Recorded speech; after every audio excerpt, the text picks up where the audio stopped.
Hello ഒരുവൺ, എല്ലാവർക്കും ECB അക്കാഡമിയിലേക്ക് സ്വാഗതം. പലപ്പോഴും സ്വന്തം വണ്ടിയിലും മറ്റുമായിട്ട് ഈ പറയുന്ന യാത്ര ചെയ്യുന്ന സമയങ്ങളിൽ നമ്മൾ ഒരുപാട് കണ്ടുമുട്ടാറുള്ളത്, നമ്മൾ ഒരുപാട് ഇടപഴകാറുള്ളതുമായ ഡിപ്പാർട്ട്മെന്റ് തന്നെയാണ് ഈ പറയുന്ന മോട്ടോർ വെഹിക്കിൾ ഡിപ്പാർട്ട്മെന്റ് എന്ന് പറയുന്നത്. ശരിയല്ലേ? സ്വന്തം വാഹനങ്ങളിൽ ചിലപ്പോൾ യാത്ര ചെയ്യുന്ന സമയങ്ങളിലായിരിക്കും ഈ പറയുന്ന വഴിമധ്യയിലായിരിക്കും ഇവരെ ഈ പറയുന്ന രീതിയിൽ വണ്ടിയുമായി നിൽക്കുകയും നമ്മൾ കൈ കാണിക്കുകയും നമ്മളെ വിളിച്ചു നിർത്തുകയും ചോദ്യം ചെയ്യുകയും മറ്റു കാര്യങ്ങളൊക്കെ നടക്കുന്നത് എന്നുള്ളതാണ് അല്ലേ. ഒരു ഓട്ടോമൊബൈൽ ഒരുപാട് എന്തൂസിയസ്റ്റ് ആയിട്ടുള്ള ആളുകൾക്ക് പലപ്പോഴും പേടി സ്വപ്നമായിട്ടുണ്ടായിരുന്ന ഒരു ഡിപ്പാർട്ട്മെന്റ് തന്നെയായിരുന്നു ഒരു കാലം വരെ ഈ പറയുന്ന MVD ഡിപ്പാർട്ട്മെന്റ് എന്ന് പറയുന്നത്, അല്ലെങ്കിൽ മോട്ടോർ വെഹിക്കിൾ ഡിപ്പാർട്ട്മെന്റ് എന്ന് പറയുന്നത്. എന്നാൽ ഒരു യൂണിഫോം ജോലി ആഗ്രഹിക്കുന്ന ഒരു ഉദ്യോഗസ്ഥരെ സംബന്ധിച്ച് അവന്റെ സ്വപ്ന ജോലികളിൽ ഒന്നാണ് ഈ പറയുന്ന MVD അല്ലെങ്കിൽ മോട്ടോർ വെഹിക്കിൾ ഡിപ്പാർട്ട്മെന്റ് എന്ന് പറയുന്നത്. അവൻ ആഗ്രഹിക്കുന്ന കാക്കി യൂണിഫോം അറിയാനും അതേപോലെ തന്നെ ഈ പറയുന്ന വാഹനങ്ങൾ സഞ്ചരിക്കാനും വാഹനവുമായി ബന്ധപ്പെട്ട് കൂടുതൽ കാര്യങ്ങൾ അറിയാനും അതുമായി ബന്ധപ്പെട്ട ഈ പറയുന്ന നിയമകാര്യങ്ങൾ നടപടിയെടുക്കാനും സാധിക്കുന്ന ഒരു തലമാണ് ഈ പറഞ്ഞ MVD എന്ന് പറയുന്നത് അല്ലേ. അപ്പോൾ ഈ MVDയിലേക്ക് പുതുതായിട്ടൊരു നോട്ടിഫിക്കേഷൻ വരാൻ വേണ്ടിയിട്ട് പോവുകയാണ്. അപ്പോൾ നിങ്ങൾ ആലോചിക്കുക, ഈ പറഞ്ഞ MVDയിലേക്ക് ഒരു നോട്ടിഫിക്കേഷൻ വന്നു അല്ലേ. ശരിയാണ്, MVDയിലേക്ക് പുതുതായിട്ട് നോട്ടിഫിക്കേഷൻ വരാൻ വേണ്ടി പോവുകയാണ്. നമ്മുടെ അടുത്തിടെ ഈ പറയുന്ന PSC ഇറക്കിയിട്ടുണ്ടായിരുന്ന വിജ്ഞാപനത്തിൽ അതിനെപ്പറ്റി വളരെ വ്യക്തമായിട്ട് പ്രതിപാദിക്കുന്നുണ്ട്. അപ്പോൾ നമ്മൾ ഇന്നത്തെ ഇവിടെ ഡിസ്കസ് ചെയ്യാൻ വേണ്ടിയിട്ട് പോകുന്നത് ഈ പറയുന്ന MVD ഡിപ്പാർട്ട്മെന്റ് ബന്ധപ്പെട്ട അതിൻ്റെ എഡ്യൂക്കേഷൻ ക്വാളിഫിക്കേഷൻ എന്തെല്ലാമാണ്, അതിൻ്റെ ഏജ് ലിമിറ്റ് എന്തെല്ലാമാണ്, ഇതുവരെ എത്രത്തോളം നിയമനങ്ങൾ നടന്നിട്ടുണ്ട്, അതേപോലെ മറ്റ് പ്രധാനപ്പെട്ട കാര്യങ്ങളാണ് എന്ത് ചെയ്യുന്നത് നമ്മളിന്ന് ഡിസ്കസ് ചെയ്യാൻ വേണ്ടിയിട്ട് പോകുന്നത് എന്നുള്ളതാണ്. അതുകൊണ്ട് തന്നെ എല്ലാവരെയും ആദ്യം തന്നെ വീഡിയോയിലേക്ക് വെൽക്കം ചെയ്യുന്നു. അതേപോലെ തന്നെ മുഴുവനായിട്ട് കണ്ടിരിക്കാൻ ശ്രമിക്കുക കേട്ടോ. അപ്പോൾ നിങ്ങളുടെ കാണാൻ വേണ്ടി പറ്റുന്നത് 2026 മെയ് മാസം 11 ചേർന്നിട്ടുണ്ടായിരുന്ന യോഗ തീരുമാനത്തിൽ PSC കുറച്ച് നോട്ടിഫിക്കേഷൻസ് ഈ പറയുന്ന മാസാവസാനത്തോടു കൂടി തന്നെ എന്ത് ചെയ്യാൻ പറ്റും, പ്രസിദ്ധീകരിക്കുമെന്ന് എന്ത് ചെയ്യുന്നു പ്രധാനമായിട്ട് അത് പറയുന്നുണ്ട്.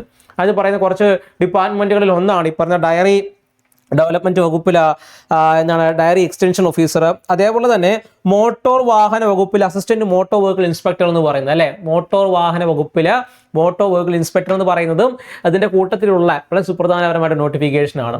2022 അവസാനമായിട്ട് എന്ത് ചെയ്യുന്നത് MVDയിലേക്ക് ഒരു നോട്ടിഫിക്കേഷൻ വരുന്നത് അല്ലെ. നിങ്ങൾക്കവിടെ കാണാൻ വേണ്ടി കഴിയുന്നത് പോലെ തന്നെ ഈ പറയുന്ന 517/2022 എന്ന് പറഞ്ഞ കാറ്റഗറി നമ്പറിലാണ് എന്ത് ചെയ്യുന്നത് അവസാനമായിട്ട് നോട്ടിഫിക്കേഷൻ എന്ത് ചെയ്യുന്നത് MVDയിലേക്ക് വിളിക്കുന്നത് അല്ലെ. പലപ്പോഴും ഈ പറയുന്ന പോലീസിലേക്ക്, സബ് ഇൻസ്പെക്ടർ ഓഫ് പോലീസിലേക്കും എക്സൈസിലേക്കും മറ്റു ഈ പറയുന്ന നോട്ടിഫിക്കേഷൻ വിളിക്കുന്നത് കണ്ടിട്ടുണ്ടായിരിക്കും നിങ്ങൾ. അതേപോലെ തന്നെയാണ് ഈ പറയുന്ന 517/2022 അവസാനമായിട്ട് എന്ത് ചെയ്യുന്നത് MVDയിലേക്ക് ഒരു നോട്ടിഫിക്കേഷൻ വന്നിട്ടുണ്ടായിരുന്നത്.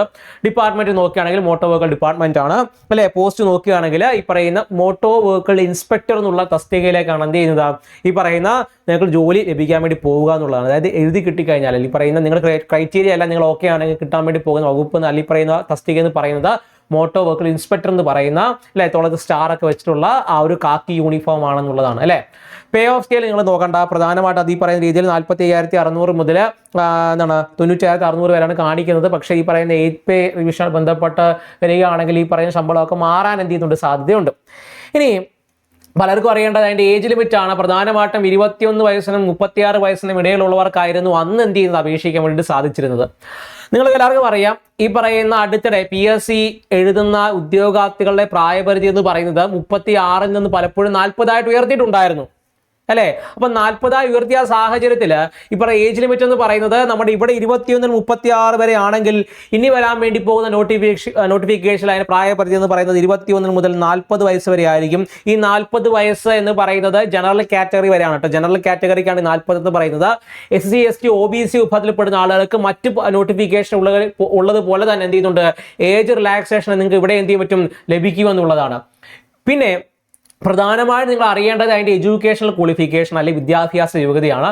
വിദ്യാഭ്യാസ ഒരു മാറ്റമുണ്ട്. അതായത് ഈ പറയുന്ന സബ് ഇൻസ്പെക്ടറിനൊക്കെ ആണെങ്കിൽ ഡിഗ്രി മാത്രം മതിയെങ്കിൽ ഇവിടേക്ക് വരികയാണ് അല്ലെ. എക്സൈസ് ഇൻസ്പെക്ടറിനൊക്കെ ഡിഗ്രി മാത്രം മതി അല്ലെ, ഒരു റെക്കഗ്നൈസ്ഡ് യൂണിവേഴ്സിറ്റി ഡിഗ്രി മാത്രം മതിയെങ്കിൽ ഈ പറയുന്ന മോട്ടോർ വെഹിക്കിൾ ഡിപ്പാർട്ട്മെന്റിലേക്ക് വരികയാണെങ്കിൽ 10ാം ക്ലാസ് യോഗ്യതയും അതിനോടൊപ്പം തന്നെ diploma in automobile engineering or mechanical engineering 3-year course awarded by the State Board of Technical Education or any institution recognized by central government or state government.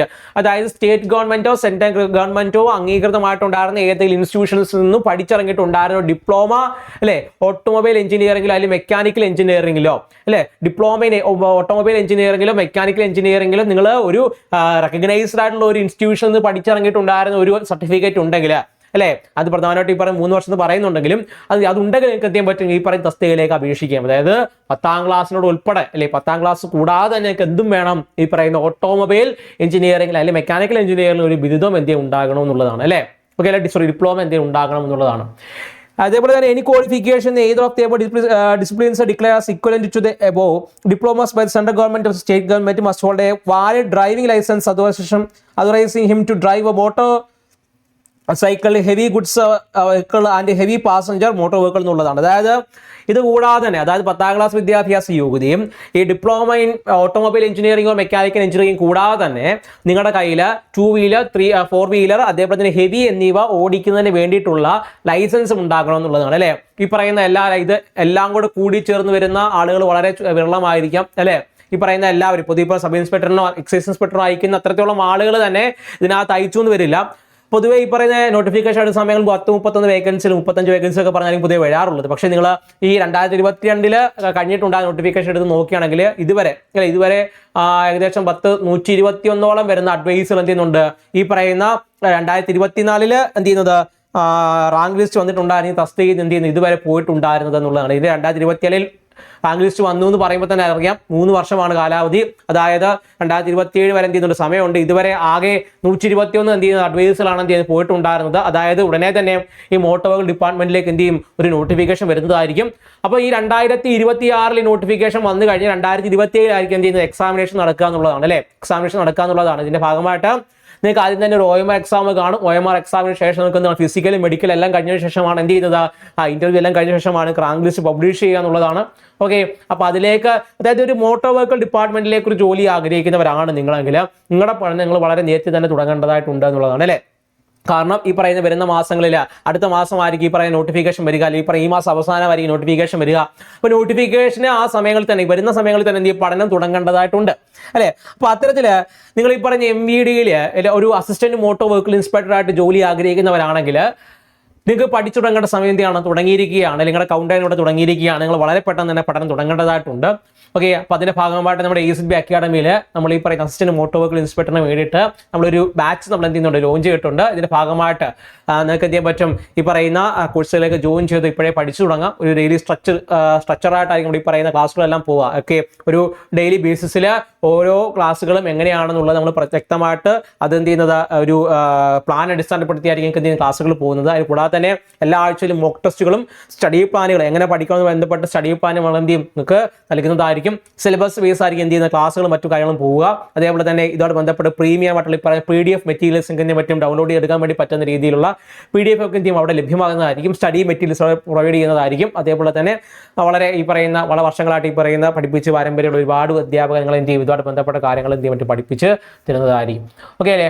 ഓർത്തിരിക്കുക, SSLC diploma in mechanical engineering or automobile engineering ഉള്ളവർക്കും അതേപോലെ തന്നെ ഒരു driving licence ഉള്ളവർക്കും പ്രധാനമായിട്ട് ഈ പറയുന്ന ഹെവിയും അല്ലെ ഈ പറയുന്ന 2 വീലർ 3 വീലർ ലൈസൻസ് ഒക്കെ ഉള്ളവർക്ക് അല്ലെങ്കിൽ അറിയാലോ മോട്ടോർ വെഹിക്കിൾ ഡിപ്പാർട്ട്മെന്റ് ആണ്, അതുകൊണ്ട് ലൈസൻസ് ഉണ്ടായിരിക്കണം, നിർബന്ധമാണ്.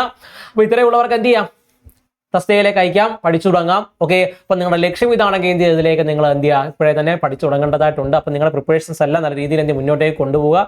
ഓക്കെ, അപ്പം ഈ പറയുന്ന യൂണിഫോം തസ്തികയിലേക്ക് ജോലി ആഗ്രഹിക്കുകയും അതിനു വേണ്ടിയിട്ട് വളരെയധികം കഠിന പരിശ്രമം ചെയ്യുന്ന ഒരുപാട് ഉദ്യോഗാർത്ഥികൾ നിങ്ങളുടെ ചുറ്റിനും കാണും. ഓക്കെ, അവരെ നിരുത്സാഹപ്പെടുത്തുകയല്ല വേണ്ടത്, അവരുടെ കൂടെ നിന്ന് എന്ത് ചെയ്യുക അവർക്ക് വേണ്ടി സപ്പോർട്ട് നൽകി എന്ത് ചെയ്യുക അവരെ മുന്നോട്ടേക്ക് കൊണ്ടുവരിക. ഓക്കെ, അതിനുള്ള സഹായങ്ങൾ അതിനുവേണ്ടി മെന്റൽ സപ്പോർട്ട് അവർക്ക് കൊടുക്കുക. ഓക്കെ, അപ്പോൾ നമ്മുടെ ഈ പറയുന്ന ഒരുപാട് മാറ്റങ്ങൾ ഉണ്ടാകാൻ സാധ്യതയുള്ള വർഷങ്ങളാണ് ഈ വരുന്ന വർഷങ്ങൾ എന്ന് പറയുന്നത്. അപ്പോൾ അതിലേക്കുള്ളൊരു പോസിറ്റീവ് ഒരു പോസിറ്റിവിറ്റിയോട് കൂടി തന്നെ കോൺഫിഡൻസോട് കൂടി തന്നെ എന്ത് ചെയ്യുക കാര്യങ്ങളെ കാണാനും അതേപോലെ തന്നെ പഠനം മുന്നോട്ടേക്ക് കൊണ്ടുപോവുകയും ചെയ്യാം. ഓക്കെ, അപ്പം വീഡിയോ കണ്ടുകൊണ്ടിരിക്കുന്ന എല്ലാ സുഹൃത്തുക്കൾക്കും ഓൾ ദി ബെസ്റ്റ്. മറ്റൊരു വീഡിയോ ആയിട്ട് വീണ്ടും കാണാം. അതേപോലെ സംശയങ്ങളൊക്കെ അതിന് കമൻറ്റായിട്ട് അറിയിക്കുക. അപ്പം അങ്ങനെയൊക്കെ ആണെങ്കിൽ അതുമായി ബന്ധപ്പെട്ട് എന്ത് ചെയ്യാം നമുക്കിപ്പോൾ സംശയങ്ങളൊക്കെ എന്തെങ്കിലും ഉണ്ടെങ്കിൽ നമുക്ക് എന്ത് ചെയ്യാം അതുമായി ബന്ധപ്പെട്ട് വീഡിയോ ഒക്കെ ചെയ്യാവുന്നതാണ്. ഓക്കെ അല്ലേ. അപ്പം നിങ്ങളുടെ ഫീഡ്ബാക്സ് അത് പോസിറ്റീവ് ആയാലും നെഗറ്റീവ് ആയാലും എന്ത് ചെയ്യാം തീർച്ചയായിട്ടും ഒരു മടിയും കൂടാതെ എന്ത് ചെയ്യാം താഴെ അവതരിപ്പിക്കാവുന്നതാണ്. അപ്പം വീണ്ടും കാണാം. അതുവരേക്കും എല്ലാവർക്കും നന്ദി. Thank you.